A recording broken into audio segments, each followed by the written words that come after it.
तो दोस्तों आज हम बात करेंगे महमूद गजनवी के आक्रमण के बारे में। दोस्तों हमने पिछले वीडियो में देखा कि किस तरह मोहम्मद बिन कासिम भारत पर आक्रमण कर आसानी से सिंध प्रांत के शासक दाहिर को पराजित कर खूब सारा धन लूट कर वापस अरब देश चला जाता है। केवल धन ही नहीं बल्कि उनकी दोनों पुत्रियों को भी अपने साथ ले जाता है। इन सभी घटनाओं के कारण अब तुर्क आक्रमणकारियों का मनोबल और भी बढ़ गया था। इस क्रम में महमूद गजनवी का आक्रमण भारत पर लगभग 1000 ईस्वी में शुरू होता है। दोस्तों उसके आक्रमणों के बारे में जानने से पहले थोड़ा सा उसके जीवन पर प्रकाश डालते हैं। दोस्तों एक्चुअली महमूद गजनवी का संबंध पाकिस्तान और अफगानिस्तान के क्षेत्र में स्थित गजनी वंश से है, जिसका संस्थापक अलब्तगीन को माना जाता है। अलब्तगीन का ही गुलाम एवं दामाद सुबुक्तगीन था। इसी सुबुक्तगीन के दो पुत्र महमूद एवं इस्माइल हुए। सुबुक्तगीन अपने छोटे पुत्र इस्माइल को अधिक मानता था, इसलिए वह अपनी मृत्यु से पहले ही अपने छोटे पुत्र इस्माइल को अपना उत्तराधिकारी घोषित कर दिया था। परंतु जब 971 ईस्वी में उसकी यानी सुबुक्तगीन की मृत्यु हो जाती है तो उत्तराधिकार को लेकर दोनों भाइयों महमूद और इस्माइल में विवाद शुरू हो जाता है और परिणाम स्वरूप यह विवाद युद्ध में बदल जाता है, जिसमें इस्माइल मारा जाता है। अब गजनी का शासक महमूद बनता है और महमूद गजनवी के नाम से विख्यात होता है। गद्दी पर बैठने के बाद वह गजनवी और सुल्तान की उपाधि धारण करता है। दोस्तों यह पहला शासक था जिसने सुल्तान की उपाधि धारण किया। दोस्तों इसे जबुली का सुल्तान भी कहा जाता है क्योंकि इसकी माता जो थी जबुली की रहने वाली थी। दोस्तों अब उसके भारत पर आक्रमण करने के उद्देश्य के बारे में चर्चा करते हैं। आपको बताना चाहूंगा कि महमूद गजनवी का भारत पर आक्रमण करने का मुख्य उद्देश्य केवल धन लूटना था, न कि साम्राज्य का विस्तार करना और न ही इस्लाम धर्म का प्रचार करना। इस तथ्य की पुष्टि करने के लिए कुछ बातों पर भी हम प्रकाश डालते हैं। दोस्तों महमूद गजनवी 971 ईस्वी में ही गजनी का शासक बन चुका था, जैसा कि आप पहले भी जान चुके हैं, और उसका भारत पर आक्रमण 1000 ईस्वी में शुरू होता है। तो बीच के 29 साल क्या करता रहा? तो दोस्तों यह उस समय मध्य एशिया में ही मुस्लिम शासकों से युद्धरत रहा। यदि वह इस्लाम धर्म का प्रचार करना चाहता तो वह इस्लामिक राजाओं पर आक्रमण नहीं करता, और यदि वह अपने साम्राज्य का विस्तार ही करना चाहता तो वह गजनी के आसपास के क्षेत्रों पर विजय प्राप्त कर अपने साम्राज्य का विस्तार करता। परंतु उसने ऐसा नहीं किया। इसने केवल धन लूटने के उद्देश्य से भारत पर आक्रमण किया। तो चलिए डालते हैं एक नज़र महमूद गजनवी के भारत पर आक्रमण के बारे में, जिसकी जानकारी हमें हेनरी इलियट के द्वारा लिखित पुस्तक से प्राप्त होती है। महमूद गजनवी के 17 आक्रमणों के बारे में जानकारी हमें इसी पुस्तक से प्राप्त होती है।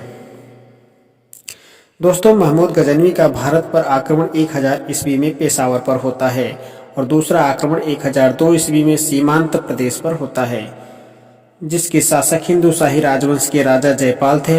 हालांकि इसके पहले सुबुक्तगीन भी राजा जयपाल को पराजित कर चुका था और महमूद गजनवी ने भी उसे बड़ी आसानी से पराजित कर दिया, जिससे राजा जयपाल अत्यंत लज्जित होता है और आत्मदाह कर अपने प्राण त्याग देता है।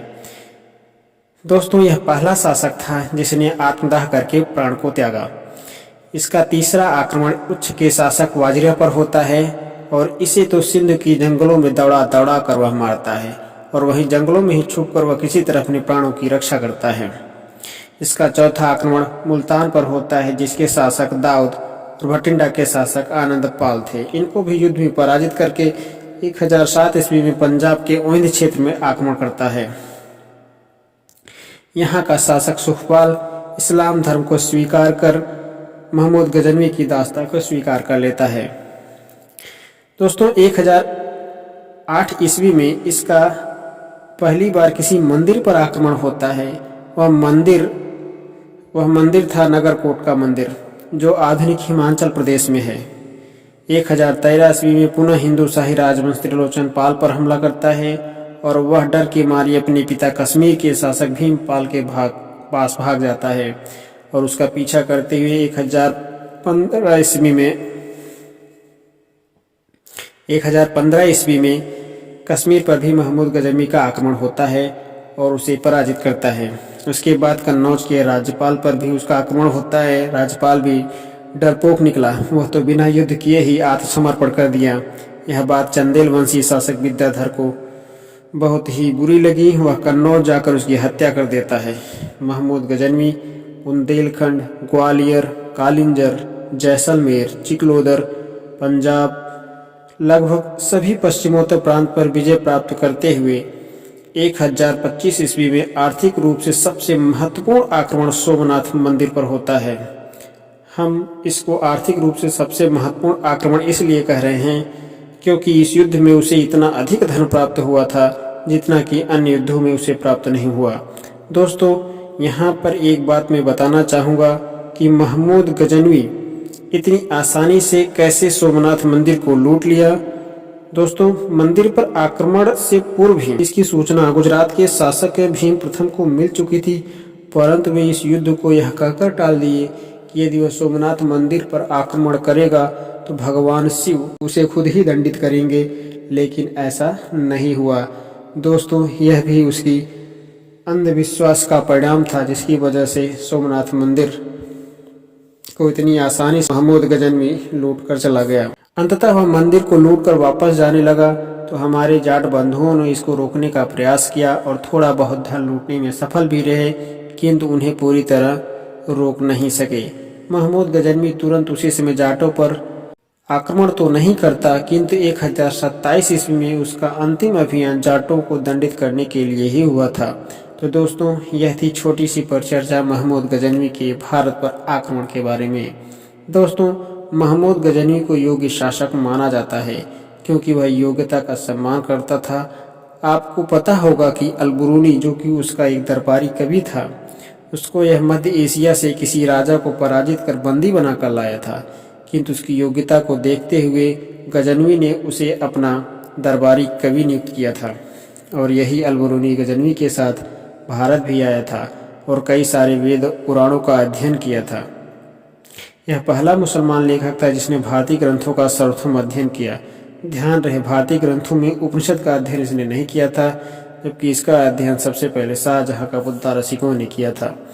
अलबरूनी के द्वारा लिखित कुछ पुस्तकें हैं जैसे तहकीक हिंद, किताबुल हिंद। इनमें यह भारतीय समाज में व्याप्त जात पात, छुआछूत, ऊंच नीच आदि कुरीतियों पर प्रकाश डाला है। महमूद गजनवी का शाही इतिहासकार उतबी था। इसी के दरबार में बैदाकी नाम के एक विद्वान रहते थे जिन्हें पूर्व का पेप्स कहा जाता है। जिस प्रकार अपने यहाँ अमीर खुसरो को तूतिए हिंद कहा जाता है, उसी प्रकार बैदाकी को भी पूर्व का पेप्स कहा जाता है।